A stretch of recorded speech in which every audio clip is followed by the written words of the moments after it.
or movement by the quarterback, RG3 is perfect.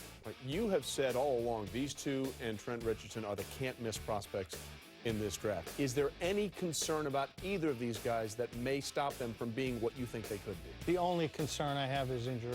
I think both of them, because of their intangibles, because of their character, because of their love for the game, because of their studiousness, are really can't-miss guys, and I'm hard on quarterbacks. I rarely put that tag on anybody, but I really do believe that they and Richardson are going to have great careers. Well, you had a choice to make in 1998. Congratulations, you made the right call. Thank you. I was very lucky. Yeah, and I think that both the Redskins and the Colts think they're making the right call with Andrew Luck and RG3. That's it from here. Boomer, let's send it back to you. Thank you, guys. And very soon, we will be seeing Andrew Luck, RG3, having their names announced. And sooner than that, Mel and John weigh in on two quarterbacks, hopefully stars to be. So all the way from Stanford come Andrew Luck. In the stands, fans chant in the quarterback we trust. And my man RG3, Robert Griffin III, won the Heisman. Cause his precision is so superb, that's my word. Yeah, yeah, yeah. Andrew Luck, Robert Griffin III. What up, what up? Yeah. Checking in. Your name, please. Michael. SportsCenter Special Draft Countdown is presented by Carfax. Just say, "Show me the Carfax." Ask your dealer or go to Carfax.com. Election year in Washington this November. The Washington Redskins will have election time in about a half an hour of their new leader behind the center, RG3. The Heisman Trophy winner, I mean, he did everything.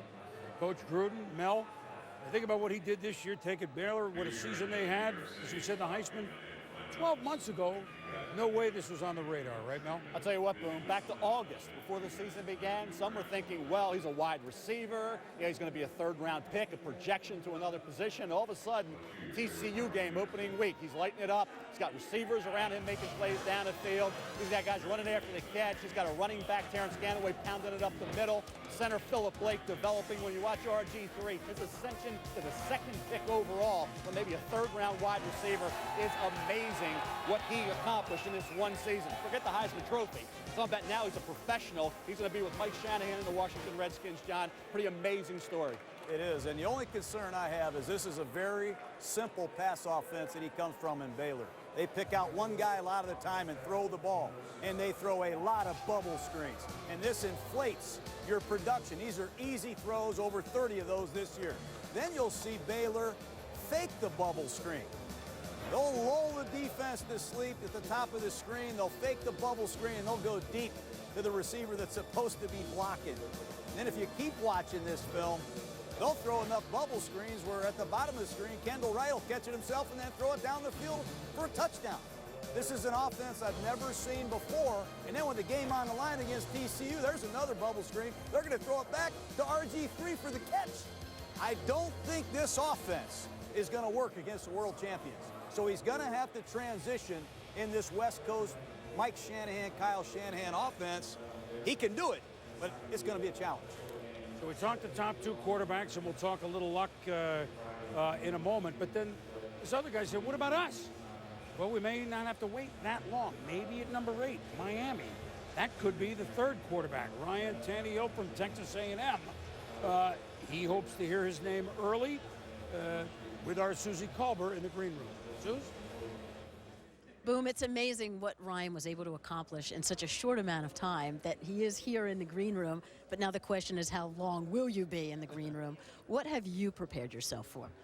I prepared myself to sit here all night. You know, I really have no clue what's going to happen, you know, over the next few hours. You know, it could be quick, it could be really long. I'm prepared to sit here. I'm just going to wait to hear my name called and be really excited when it happens.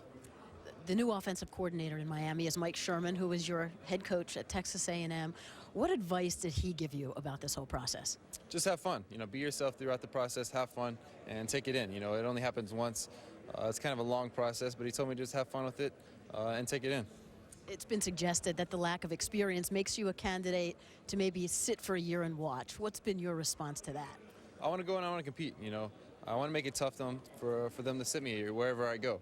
I'm a competitor. I like being on the field. I love playing the game. I don't love sitting on the sidelines. So, whatever I have to do to play, I just want to prepare myself, like I'm going to be the guy, going in. Whether I'm not, or whether I am or not, that's up to the organization and the coaching staff. But, I want to play, and we'll see what happens. You like dramas? Dramas? Dramas, because you could be at the center of it tonight. Chris.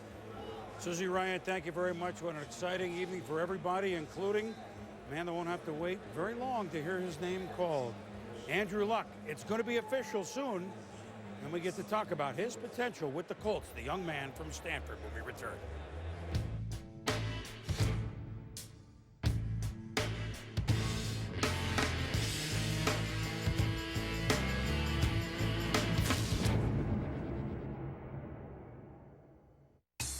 Wow, the car looks great. Just show me the Carfax. I've got something even better than Carfax, a seal of approval. Ta-da! That's not what we need. You want to see the accidents and service records reported to Carfax and a price based on the car's history. You're right. Just show me the Carfax. If there's something fishy, you know it. Before you buy a used car, just say, "Show me the Carfax." Ask your dealer or go to Carfax.com.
See tomorrow's stars today. Our experts give their take on every selection. The NFL Draft, live in primetime, begins tonight at 8 on ESPN, presented by Bud Light.